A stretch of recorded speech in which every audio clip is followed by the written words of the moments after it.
Энэ болохоор их юу бол юм сонсголын бэрхшээлтэй одоо хүүхдүүд сурдаг тусгай сургууль 29 дугаар сургуулийн холбоотой асуудлаас болсон юм. Яасан гэхээр зурагтаар бүгд л харж ирсэн шүү дээ 29 дугаар сургуулийн хүүхдүүд багш нарын дарамтлагдаг, бэлгийн дарамт үзүүлдэг, одоо дотор байранд нь очиж хонж үнждэг, хүүхдүүдэд шоглдог гэл.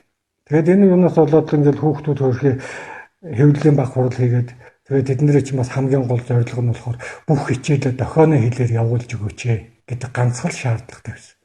Тэгэхээр багш нар чинь одоо сонсголгүй хүүхдэд тийм ээ хичнээн самбарын өмнө шүлэг уншиж байгаа тэр хүүхд чинь сонсохгүй юм чинь ойлгохгүй шүү дээ. Тэгэхээр дохионы хэлээр л хэлж өгөх зүгээр арга байхгүй. Ийм шаардлага тавьсны төлөө хөөрхий хүүхдүүдийг дарамтлаад эндээс улбаалаад бэлгийн дарамт үзүүлдэг дотор байранд амьдардаг охтуудад тэгэл яриад эхлэнгүүт л одоо тэр өмгөөлөгч Батбаяр гэж нөхөр тэр сургуулийн захирал тэгээ наадуул чинь бол юмыг дандаа буруу ойлгодог бэлэг өгснээ бэлгийн дарамт гэж яриад байгаа энэ төр гэж мушгингуу болол ингээл тэнэг юм алж байгаа шиг. Ийм яриад ингүүд монголчууд бүгдээр харсан. Тэндээс бас дургуцаар хөөрхий хүүхдүүд өмгөөлөгчгүй байна. Хэвлэлийн баг хуралж их мөнгөгүй байна. Нөгөөдөл нь яасан баян затгалын. Тэнгүүд нь бас хүний бас сэтгэл өвдөд хүүхдүүдтэй очиж уулзаад тэр хөгжлийн бэрхшээлтэй сонсголгүй иргэдийн нэгдсэн холбоо гэж байдаг юм байна. Тэр холбооныхонтой уулзаад хэвлэлийн баг хурал хийсэн. Тэгээд энээс болоод л энэ хүн одоо занаад л Туг имэн гэдэг сайтн дээр эхэлж сайтуудаар бичүүлээл. Ингээд эхэлсэн. Тэгэхээр би одоо юу болоод ингээд хүүхдүүдийг өмөрөхөр яхаараа над руу дайрдаг. Тэ. Бусад улсууд руу настайс.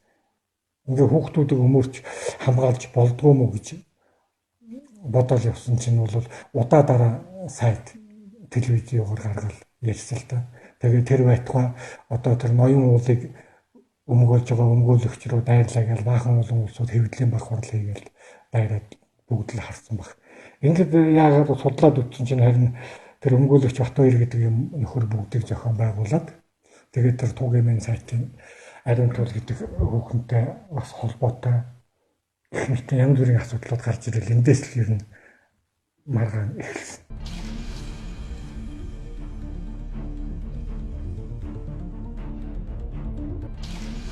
Тэр хэвлэлийн баг хурал хийсний дараагаар л энэ хүүхдүүдийг өмөөрлөө гэж надад Чингэлтэй дүүргийн цагдаагаар эрүү үүсгүүлнэ гэж өргөдөл өчтөйг бод тэрэн дээр цуг 50 сая төгрөг нэхэмжилж энэ одоо хохирсон хүүхдүүд олдохгүй байгаа гэдэг нь шүү дээ. Олдохгүй байгаа хүүхдүүдэд энэ галсан зөвхөөс 50 сая төгрөг авч өгнө гэдэг ийм алай марзан ойлгомжгүй юм яриад ингээд цагдаад өргөдөл өгсөн байгаа.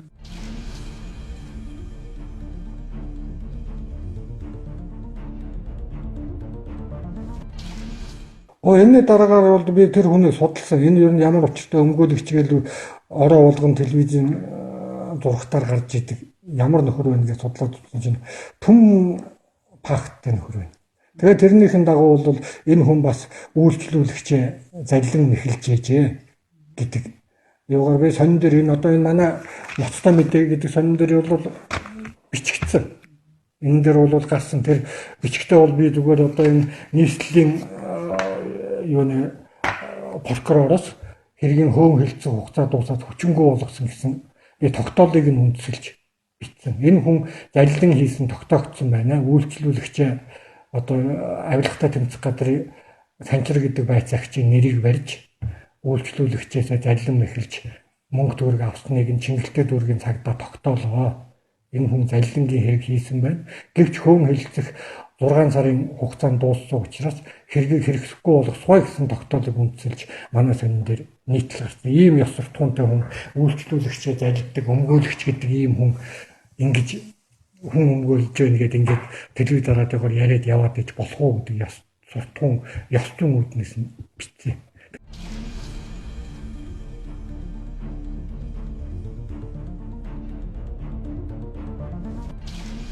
Тэгээд энэ хүнийг судлаад үзэхэд альбан баялаг юутай байна уу? Хүмүүс маш их хандж байна манай сонин руу. Энэ хүн чинь бол ингэсэн надаас одоо өмгөөлөл хийнэ гэж 40 сая төгрөг аваад шүүх хуралд маанч оролцоогүй гэхийн мөнгө авснаасаа хойш нэг ч үзэгдээгүй гэхийн телевиз араадынхоор зурагтаар байнга гарч идэг болохоор нь ихтгэлтэй сайн өмгөөлөгч байх гээд очисон залилуулчихлаа гэж өчнөө хүмүүс бас хандаж байна. Дээрээс нь нэмээд бас тэр нэг одоо би сонин дээр бас гаргая гэж бодож байгаа. Гард манлаа гэдэг эмнэлэгтэй холбоотой асуудал байна. Энэ хүн болохоор хүн эмнэлэг дээр очиод яхад одоо мөнгө нэхэмжлэл явж идэг хүн л юм байна. 100 сая төгрөг тэр эмнэлгээс нэхэмжлэл үнэхээр өөрийнх нь буруу гэдгийг эмнэлгийн ажилтнууд нь утгагүй ярилцлага гэж яаж бүгдийг нотлно гэж хэлээ. Өөрөө бол энийг их сайн мэдж байгаа. Гэх мэтийн одоо наад захын асуудлууд байна. Бас тэгээ гадаадын компаниудтай холбоотой асуудлууд байна.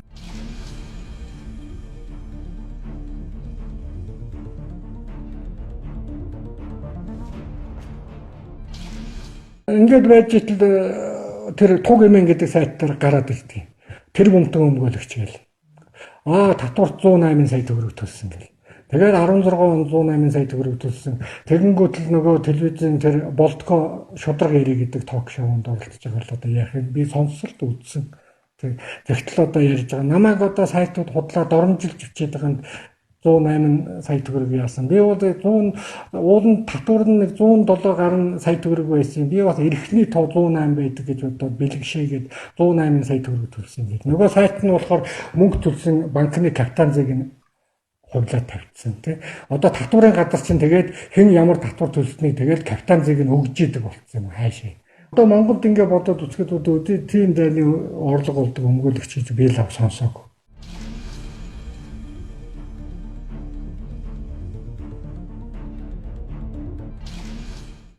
Энэ өмгөөлөгчтэй холбооны юунд бол хандсан.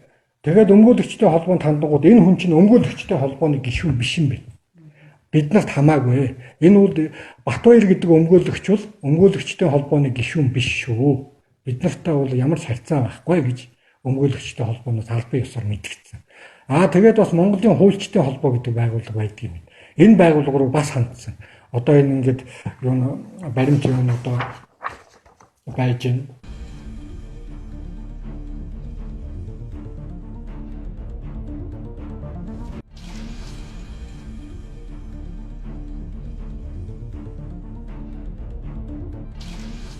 Одоо хуульчид шудраг байвал нийгэм цэвэршнэ гэдэг нэг үг байдаг шүү тийм. Үнэхээр одоо хууль нь шудраг байгаад хүн болгон хуулиа дагаж мөрддөг. Ийм байвал бол үнэхээр энэ нийгэм цэвэршнэ. Ингээ хуулиа биелүүлэхгүй одоо хууль биелүүлэхэд тусалж байгаа иргэдтэй тусалж байгаа өмгөөлөгч нартай хуульч нартай улсууд нь ийм байдалтай байхаар манай нийгэм цэвэршихгүй. Тийм учраас иймэрхүү ёс суртахуунгүй ёс зүйгүй одоо хуулийн сургуульд жил болгон олон мянган залуучууд хуулийн мэргэжлээр төгсөж шít. Тэгэхэд энэ залуучуудаас энэ Ахмад үеийнхээ алдаа дутагдлаас сургамж авч жинхэнэ өндөр ёс суртахуунтай хуульчид нийгэмж бий болсон цагт энэ өмгөөлөгч гэх Батбаяр мэтийн улсууд бол зайгаа тавьж зайлж өгөх юм байна.